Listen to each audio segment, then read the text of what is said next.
Brave Talks. I'm Aidan, and I will be your host for this episode. In the UK, nearly 1 in 5 people have a disability or long-term health condition, making up a significant portion of the workforce. Despite this, many still face challenges in securing the necessary accommodations to thrive in their roles. Today, I'll be talking to Sarah Sharif about how this can impact a person's daily life and work, and how organisations can help.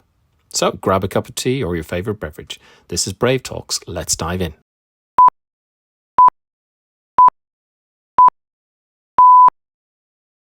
Hello and welcome to Brave Talks.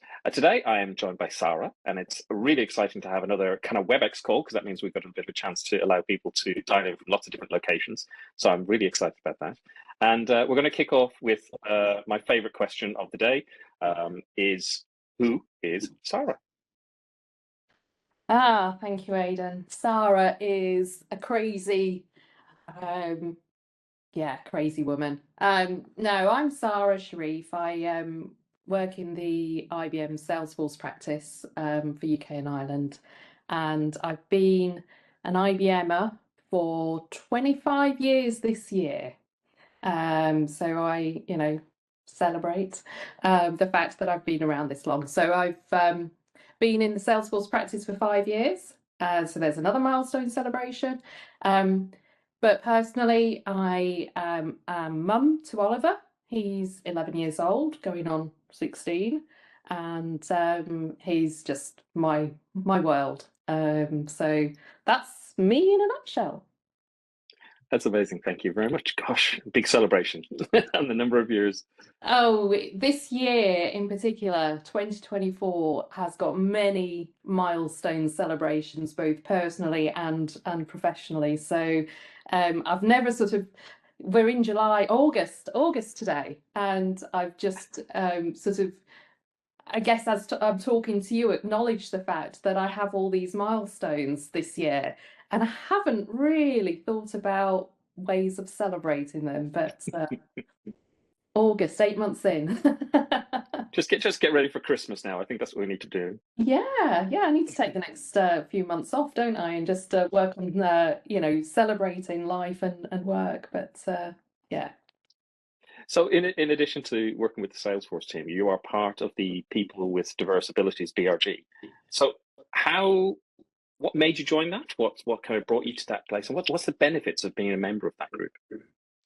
Let me start first by just explaining what BRG stands for. And that stands for Business Resource Group. And that is essentially a community of people.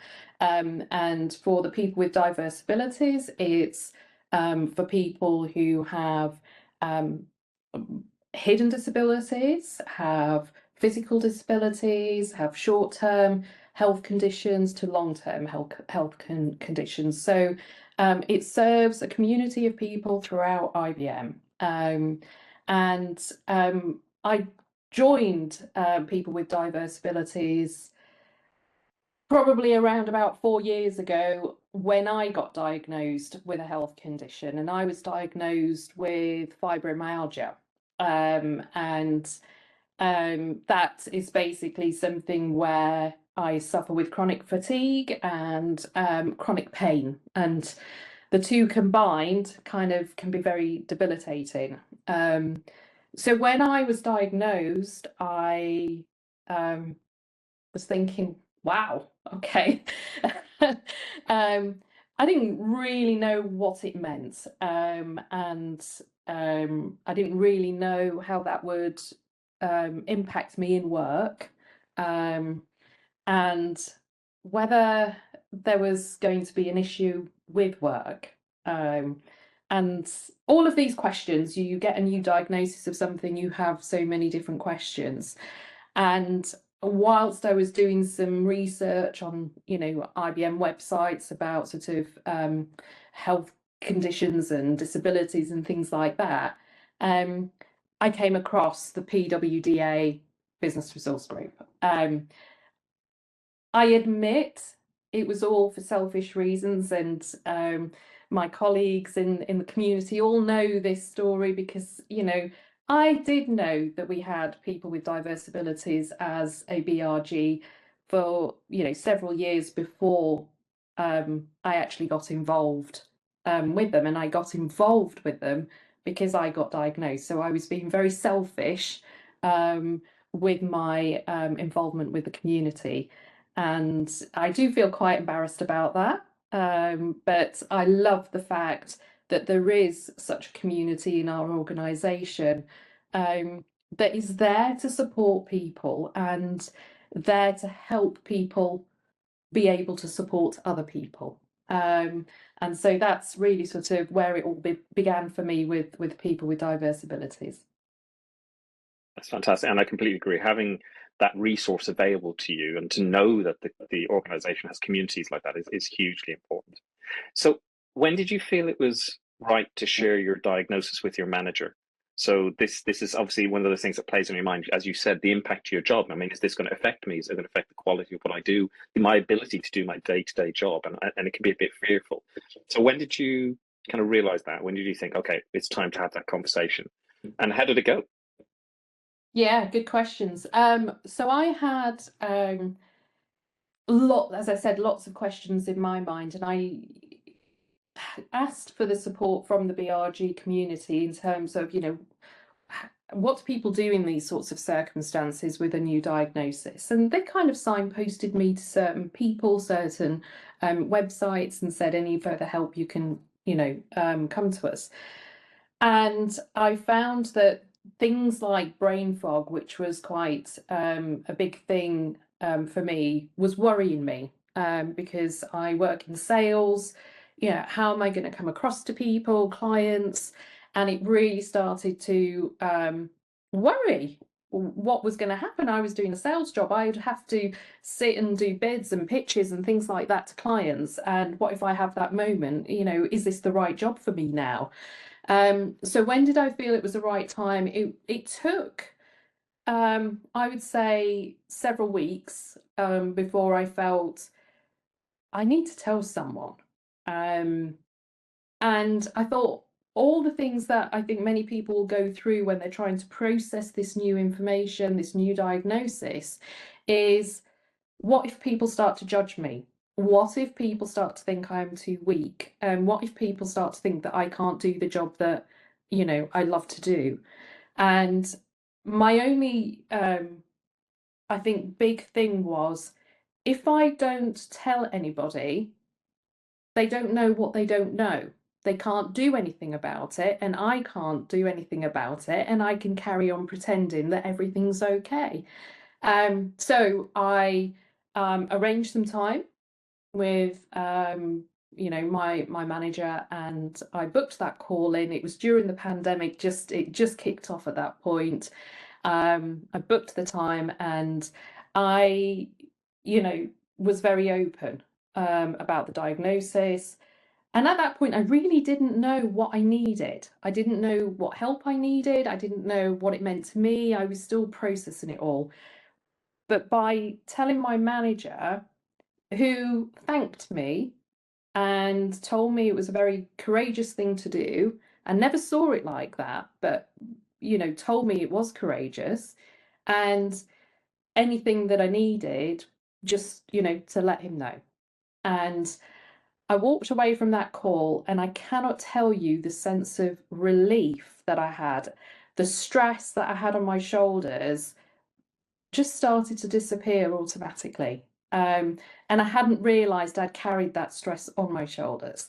Now, that's just after, a few weeks or so of being diagnosed. So it was, quite soon after the diagnosis that I shared that. And I know there's plenty of other people who don't share or take a very long time to feel comfortable to share. So I think, for me, I found that the stress relief was the biggest win for me, sharing this with my manager. And I think it's so important, that sharing, isn't it? Because we do hold an awful lot inside, and that causes so much stress on ourselves and stress. And there's more worry on not saying something than actually just dealing with sharing it. You can think about all the things that you can't do, and for me personally, this resource group, this BRG, for me helped me see the things that I can do. So then I was able to, after sharing with my manager that I do have this diagnosis, I don't think I can carry on doing sales. I need to be careful of, the stress and so on, but I also need time. And it was through, spending more and more time with people within the community that made me realize I was focusing too much on the things that I can't do. Um, and that switch of mindset, that reframing, started me thinking, yeah, but there's lots of things I can do. So whilst the stress relief of telling my manager was the most important thing that I did do, it also allowed me to start reframing, and you've got that stress taken off your shoulders. You can then start thinking more clearly, having more rational thoughts about those things that you can do. And related to that, I mean, once you have that that released a little bit, what changes did you request? I mean, I'm assuming that's one of the things you could think about actually to help me be better in my job. If I could just adapt in certain ways, this would make a huge difference. Did that happen quickly, slowly? Was it over time? What did you ask for? Yeah, so I think initially it was the question that my manager posed to me was, "What do you need?" Um, and it was great that that was a question to me almost immediately. I couldn't answer that because I didn't know what I needed, but it allowed me then the space to think about what I needed, and I started to think, well, going back to my point, I can't do this job anymore because it's stressful. So that's one thing I need to do is think of an alternative role. Two, it was I can't do the traveling I was doing. We'd gone into the pandemic, but there was still this view that, we once the pandemic was over, we never thought it would last as long as it did. But we'd be back in the office and I'd be doing the commuting and all of that again. That sort of thing I needed to be mindful of the impact of the traveling on my role. I had to take more breaks. I knew that, and those were the kind of things that I started to think about and I started to ask for. And what had actually happened was I did change roles slightly in the Salesforce practice, that I stepped just away from the client facing selling and focused more on the sales team and getting them through all the IBM processes around sales and stuff like that, right? So it was more sort of the PMO type of role. And I did that for a period of time. And then it came to a point of, but can I actually do my job? The job that I love so much. And I was asked, we'd really like you to come back into sales. Can you do that? And I took a bit of time to think about it, but I think it must have been about 18 months after, a year to 18 months after I'd been doing the role that I'd adjusted to, that I decided, no, I can do sales. I can go back doing what I'm doing, but I'll go back and see how it all works out. 2 years later, 3 years later, I'm sitting here and I'm doing the sales job. So I know that that little adjustment that I'd asked for in terms of changing the role was really sort of an opportunity for me to have the headspace and to allow myself to understand, how is my body going to work and how am I going to feel when I'm put in certain situations. That year or so of changing jobs slightly helped me then realize, well, I can do the job that I love the most and go back to it. And that's what I did. And those were kind of the little adjustments. For others, there can be all sorts of different adjustments. It's knowing what you might need and going and asking for it. And a lot of people don't know that they can ask for these adjustments. And that's really important, that people understand if there's a change for whatever, reason, ask about that. Ask, can you change it? And ask, whether to do it on a temporary basis until you understand what is really needed, rather than going straight in, this is how it's going to be forever, because it's not necessarily the case. And I think that's a really brilliant point, because how would you know without testing these things out? So feel your way through the process and work with the manager or the team to see if it helps, because that's what adaptations and changes are for. Let's see if it does work. Exactly, and you've got enough on your plate having to deal with a new diagnosis. You've got enough on your plate given the jobs that you're doing, they're demanding, you've got to be productive, you've got to reach certain targets, etc., etc., etc. So you have enough on your plate physically and mentally to deal with, that sometimes just a little adjustment just may help you deal with things bit by bit, and trying out what might work for you. There's always the chance that it doesn't, and you need another or a different type of adjustment. But that is really important, that people should feel comfortable with asking the question. And I think what's really nice, and I really appreciate you talking today, people are being much more open about these things now. And each time that happens, I think it makes it easier for the next person to be more open, and we're a more understanding organization, and we can get benefits from everybody. I am totally behind that. I've been open. After I was open with my manager, I decided to be open with the rest of the Salesforce practice. And I joined an all hands call, and I presented, this is me now. And it was one thing telling your manager on a one-to-one basis, and another thing telling 60, 70 people, this is what's changed. It was good, because then people then understood, if I miss a call, or if I'm on a call, if I'm doing a presentation, no matter whether it's internal or external, if I all of a sudden start stumbling, it's because my brain's gone, and that foggy moment all of a sudden just has stopped me saying what I need to say, or my thought process. But they understand that now, because I've shared with them that that's what can sometimes happen. And I am a big believer in if you can share and tell people these sorts of things, it does take courage, and you do fear what people might think or even do. But if you have that, if you can find the courage to do that, other people will then not only share their own experiences if they have similar type of challenges to overcome, but those that are listening who don't have any kind of disability or health condition or anything like that will still be educated, and they will grow their empathy, because they will understand. They will understand me, someone who has fibromyalgia, that sitting at my desk all day long will cause me more pain than getting up and walking around every so often. They will also understand, if someone is autistic, that there's certain things that might impact them that they may not have been fully aware of.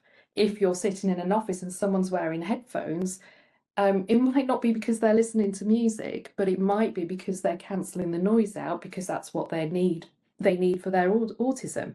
And it's those little things that you start to grow your empathy. And my belief is that you cannot be inclusive if you don't have empathy.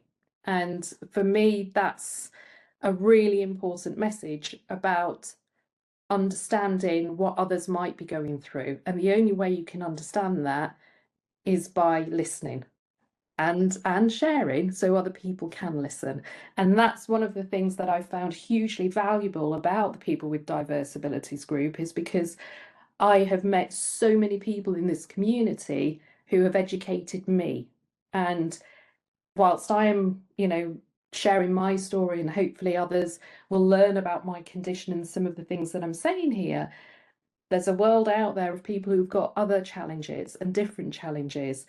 And I've been educated about those. I'm no expert at all, but at least I can understand that everyone's got a different lived experience, But for certain people with certain diagnoses, there are certain things that they need or do, or and I know that now. So I find that that's a really important thing for people to understand. The importance of sharing is educating, is empathizing, is inclusive. What do you think organizations and managers can do? What proactive things can they do to create a better work environment for those that have diverse abilities? What's your thinking on that? What sort of thoughts have you got? I think for me it's about education. You know what, there's so many people with different challenges, and I don't think we should just tick the inclusivity box, sorry, the diversity box, right? I think we've got to put ourselves in a situation where we can understand that people need to feel comfortable about talking about things like these difficult conversations, but also being approachable so that people can have these difficult conversations with you. In the early days of me joining the People with Diverse Abilities group, where there was a reverse mentoring program, where senior leadership in our organisation was partnered with a person from diverse abilities, and the reverse mentoring of this is what it is like to be me. I'd really like you to understand that as a senior leader. I found that program to be absolutely fantastic because it comes down from the top quite often. And if we can get our senior leaders not just talking about, you know, diversity and inclusion, not just talking about people with diverse abilities, but actually to a certain extent experiencing what it might be like for individuals, I think that's a whole different game changer for me. And I would love to see more of that happening, and for people to understand that my experience with fibromyalgia may be very different to someone else's experience with fibromyalgia, but it gives you an idea that not only do you have to deal with your disability, you also have to deal with life and you have to deal with work. And we have a lot of other challenges as well. So it then brings me back to this point about empathy and then inclusivity. So for me, if I could see more of it, it would be potentially that reverse mentoring, because I think that will help people have a bit more empathy and be able to drive a community towards being more open and approachable and, you know, accepting difference. I love the thought of this mentoring, this reverse mentoring. Absolutely brilliant. I love that thought. So I'd like to kind of just bring it full circle as we're kind of moving towards the end of our time. Do you have any words of encouragement for somebody who is at the stage where they want to share with their manager, you know, or with a group? How would they go about that conversation, and what would your encouragement be? I mean, you gave lots of tips earlier on, but what, as a message, would you say is the best thing to do? I would say do it. Yes, you have reasons not to do it, but I think you'll find the reasons to do it will make life for you easier. And just be honest with yourself. You know, don't try and sugarcoat, you know, you've got this diagnosis. I think I can do this. Oh, I will do it. But deep in your heart, you know that you can't do it. So don't sugarcoat the diagnosis in a way that says, I've been diagnosed with this. I'm going to carry on doing what I'm doing. And, you know, I'm fine. But you're not. You need to really sort of address some of the things that you think you'd like to improve, things for yourself. And so have a think about how you would like that conversation to go. Be open about the diagnosis, be open about any treatments that you might need and time that you might need to have treatments if there is a treatment plan. Be also open about the fact if you don't know what you need, then say you don't know what you need, but ask for the time to be able to establish that. And if you feel that there is something that is quite significant that changes what you do today, then say that to your manager. I think that open and honest conversation is really important, because between the two of you and anybody else within that support network, you will work out a plan that will work for you and will work for the business, because ultimately we're in the business and we're in a job and we have to sort of manage all of these things. But the most important message is just be kind to yourself.